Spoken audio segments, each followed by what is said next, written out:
എത്തിയിട്ടില്ലെന്നാ തോന്നുന്നേ. ആരാ വരുന്നേ?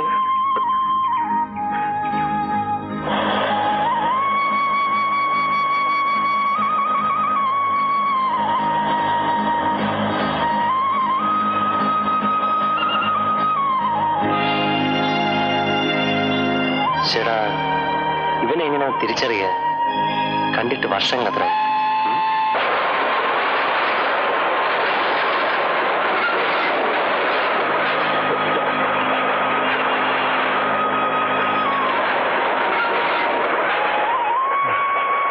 ശംഭുവിനെ കണ്ടിട്ട് 10-15 വർഷമായി.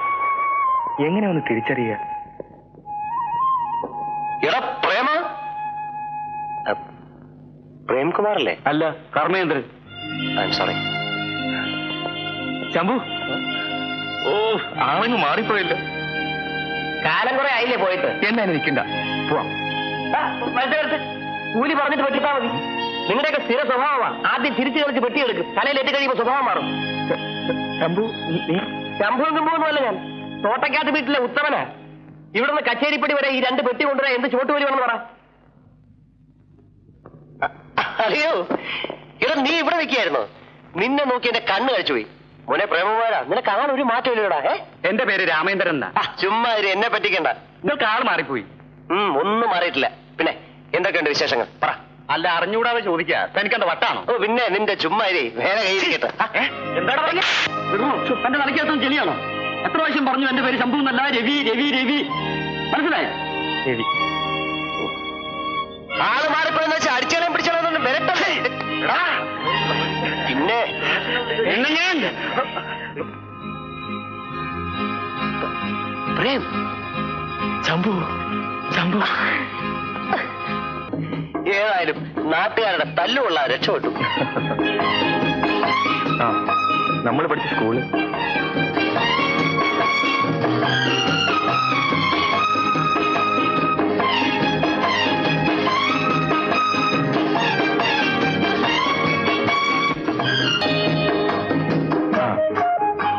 ഈ സ്ഥലം നിനക്ക് ഓർമ്മയുണ്ടോ?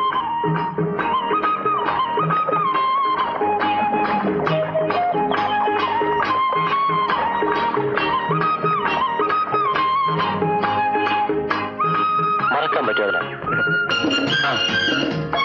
ഈ മരം നിനക്ക് ഓർമ്മയുണ്ടോ? പിന്നെ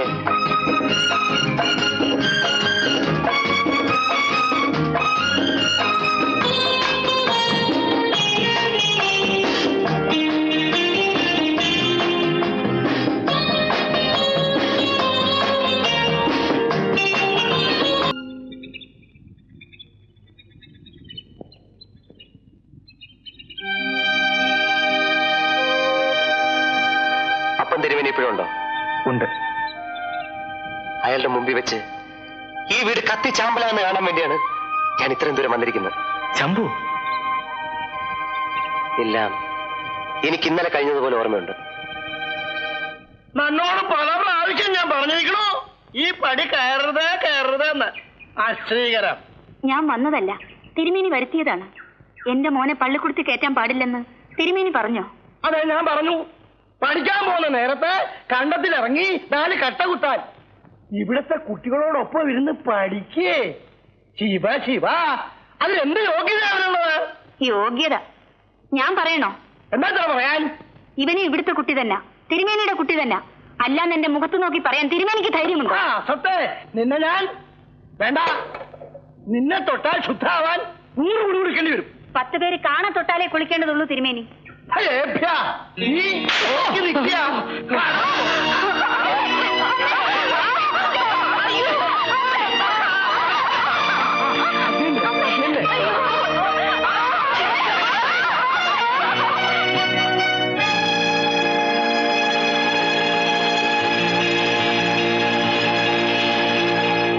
കേട്ടോ രാമാ, കാലം പോയ പോക്കെ. അപ്പം തിരുമേനി ഉണ്ടായിരുന്ന കാലത്ത് രാത്രി അത്താഴൂണും കഴിഞ്ഞാണ് സംബന്ധത്തിന് പോകാൻ പറഞ്ഞത്. അല്ല, സംബന്ധത്തിന് പോക്ക് ഇപ്പോഴും നടക്കുന്നുണ്ട്. പക്ഷേ അത് സന്ധ്യയ്ക്കായി മാറ്റുന്നേ ഉള്ളൂ. ആരാതെ ഈ ജാതിയാണെങ്കിൽ വഴിമാറി നിൽക്കൂ. മോളം കൂടെ കടന്നു നോക്കോട്ടെ. ശംഭു, അയ്യോ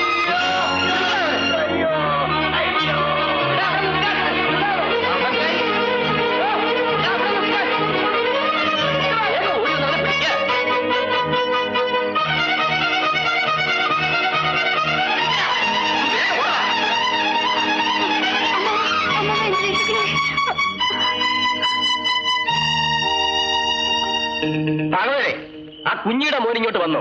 വടക്കോട്ട് ഓടുന്നത് കണ്ടു. എന്താ കാര്യം? എന്താ കാര്യം? നാളെ അവളുടെ മോന്റെ ശവം കാണുമ്പോ അറിയാം. പറ.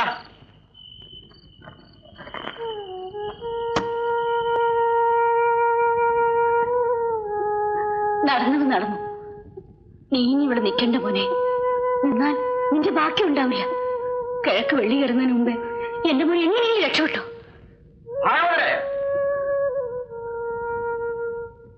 എന്താ നിങ്ങൾ അറിഞ്ഞോ? കുഞ്ഞിയുടെ പരിക്ക് തിരുമേനി ആൾക്കാർ തീ വെച്ചു. മോനെ, ദാ, ഇത് കയ്യിൽ വെച്ചോ. ഇതാ, ഇതും കൂടി ആരും കാണാതെ എങ്ങനെയെങ്കിലും ഇവിടുന്ന് പോണം. എന്റെ അമ്മ.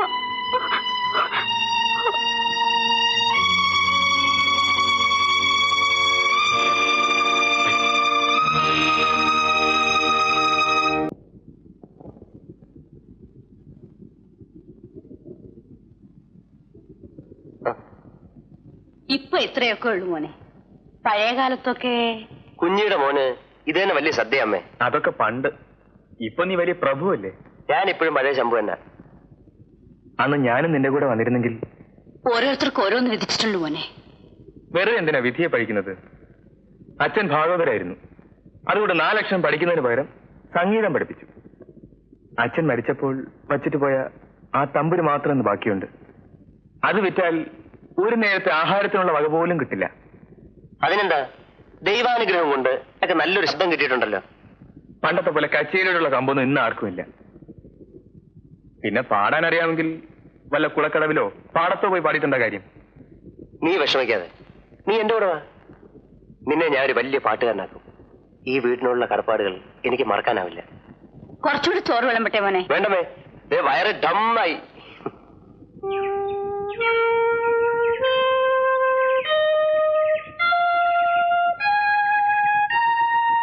ഇവരാണ് ജപ്തി നോട്ടീസ് അയച്ചിരിക്കുന്നത്. 3 ദിവസത്തിനകം പണം കൊടുത്തില്ലെങ്കിൽ അപ്പം തിരുമേനിയെ തറവാട്ടി നിറക്കി വിടും. എല്ലാം കൂടെ കടം എന്തുവരും? 30,000 രൂപ ഇപ്പൊ കൊടുത്താൽ തൽക്കാലം രക്ഷപ്പെടാം. ഈ രാമൻ നായര് അവിടുത്തെ കഷ്ടപ്പാട് കണ്ടപ്പോ കിട്ടുന്ന വിലയ്ക്ക് തറവാട് വിറ്റ് കാര്യം നടത്താൻ ഞാൻ തിരുമേനിയെ സമ്മതിപ്പിച്ചിട്ടുണ്ട്. എന്ത് ചെയ്യാനാ? തൊട്ടും തീണ്ടിയും ജീവിച്ചിട്ടില്ലാത്തവരാ. അതൊക്കെ പണ്ടല്ലേ രാമൻ നായരെ? ആന മെലിഞ്ഞാലും തൊഴുത്തി കെട്ടാൻ പറ്റുമോ?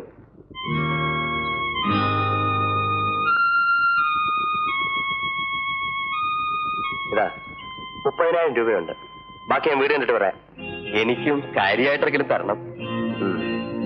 വൈകിട്ട് അവിടെ വരുമ്പം രാമനാർ കാര്യമായിട്ട് എന്തെങ്കിലും തരാം. അവിടെ കാണണം. കാര്യമായിട്ട് തരുമെന്ന് അറിയാം. എന്നാലും ഒന്ന് ഓർമ്മിച്ചേ ഉള്ളൂ. ഞാൻ വരട്ടെ. പണ്ട് ചെയ്തതിന്റെ ഒക്കെ ഫലം ഇപ്പൊ അനുഭവിക്കുക.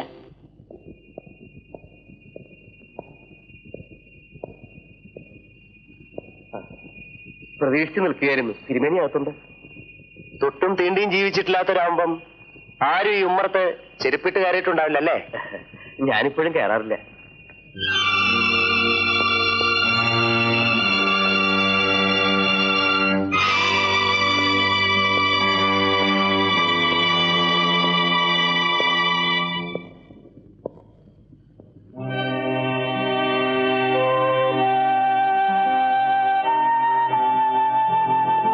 ഈ കസേരയിൽ ഇരുന്നായിരിക്കും പ്രജകളെ ശിക്ഷിക്കാനുള്ള കൽപ്പന പുറപ്പെടുവിച്ചിരുന്നല്ലേ?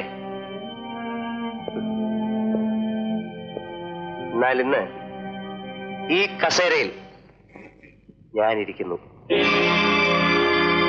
തനിക്ക് എന്നെ മനസ്സിലായോ? ഇല്ല. ശരി, പറഞ്ഞുതരാം. തനിക്ക് വാ.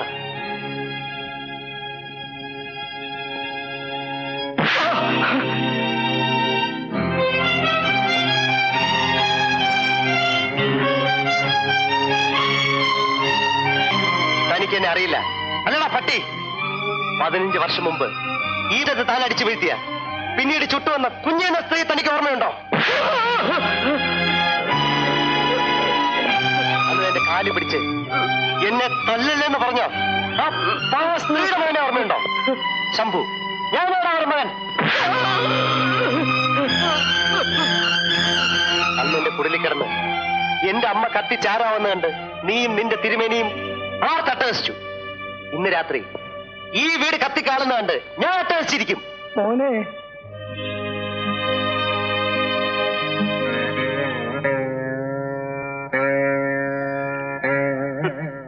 തന്തയില്ലാത്തവനെന്ന് പണ്ട് നിങ്ങൾ എന്നെ വിളിച്ചുകൊണ്ട് ഇപ്പൊ നിങ്ങൾ എന്നെ മോനെന്ന് വിളിക്കണ്ട.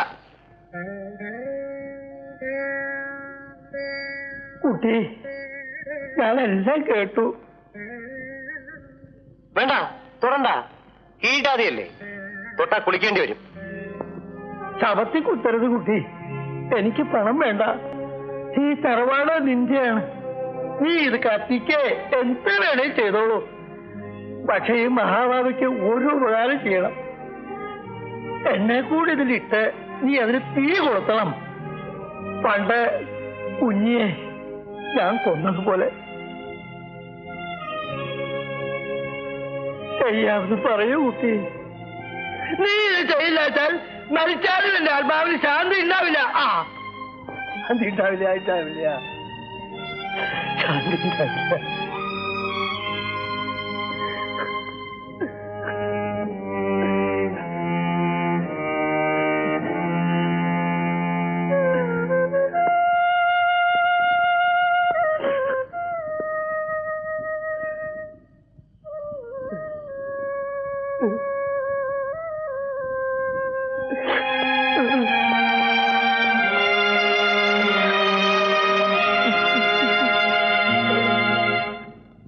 അമ്മ ഒന്നും കൊണ്ട് വിഷമിക്കണ്ട.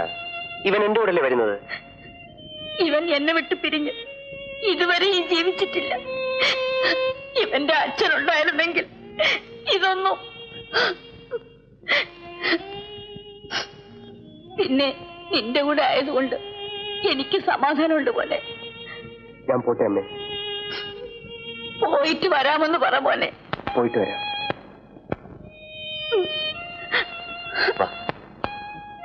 ഞങ്ങൾ വരട്ടെ അമ്മേ.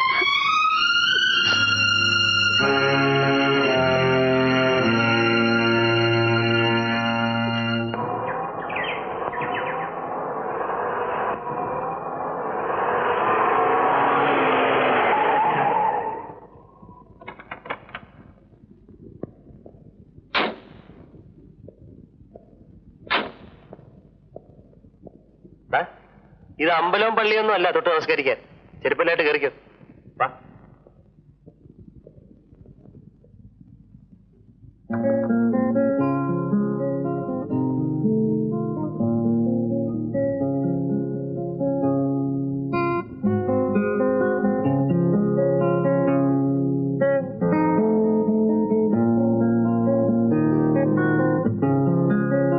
ഇതാണ് ശംഭു മഹാരാജാവിന്റെ കൊട്ടാരം. നീ വാ.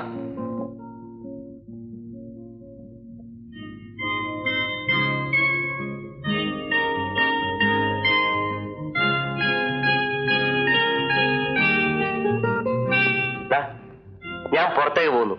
തിരിച്ചു വരാൻ അല്പം വൈകും. നീ ഭക്ഷണം കഴിച്ച് നേരത്തെ കിടന്നു. നീ എവിടേക്കാ? അല്പം ബിസിനസ് ഉണ്ട്. രാത്രിയിലോ? നിന്റെ ഗ്രാമത്തിൽ നിനക്ക് ദിവസം തുടങ്ങുന്ന പകലാണ്. ഇവിടെ നഗരത്തിൽ എനിക്ക് ദിവസം തുടങ്ങുന്ന രാത്രിയിലാണ്. നിന്റെ ഉപമ എനിക്ക് മനസ്സിലാകുന്നില്ല. പതുക്കെ മനസ്സിലാവും. തൽക്കാലം ഗുഡ് നൈറ്റ്.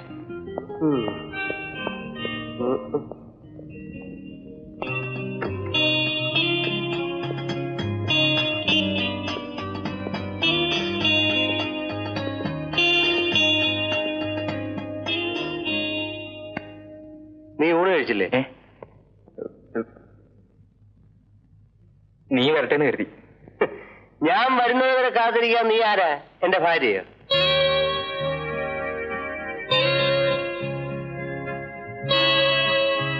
ഇതാരാ? ശാന്തി. നിങ്ങളോട് ചോദിച്ചില്ല? ഇതാണ് സ്ത്രീ. ആദത്തിന്റെ അവ, ആന്റണിയുടെ ക്ലിയോപാട്ര, ശംഭുവിന്റെ ശാന്തി. നീ കുടിച്ചിട്ടുണ്ടോ? അതെന്റെ ഈ സ്റ്റൈല് കണ്ടറിഞ്ഞൂടെ? നാറിയിട്ട് വയ്യ, മൂക്കറ്റം കയറ്റിയിട്ടുണ്ട്. നാടേ നാറിക്കിടക്ക, പിന്നല്ലേ കള്ള്. നിന്നോട് ഇപ്പോഴൊന്നും പറഞ്ഞിട്ട് കാര്യമില്ല. പോടാ. Good night. വാ.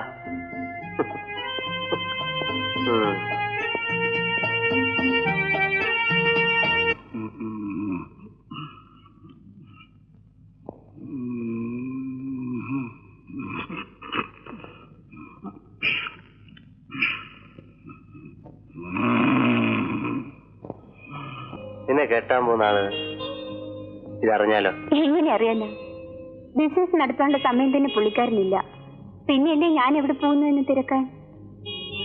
പിന്നെ കാശുള്ള ഒരുത്തിനെ കിട്ടിയാൽ ഒരു അഡ്രസ് ആകുമല്ലോ എന്ന് കരുതി അയാളോട് അല്പം പ്രേമം അഭിനയിച്ചേ ഉള്ളൂ. നിന്നെ പോലുള്ള പെൺകുട്ടികളെ എനിക്കിഷ്ടം.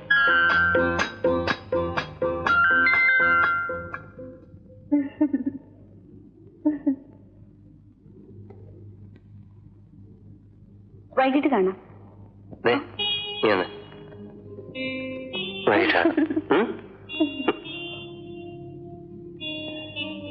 എന്താ സാറിന് ഇത്ര വലിയൊരു മൗനം?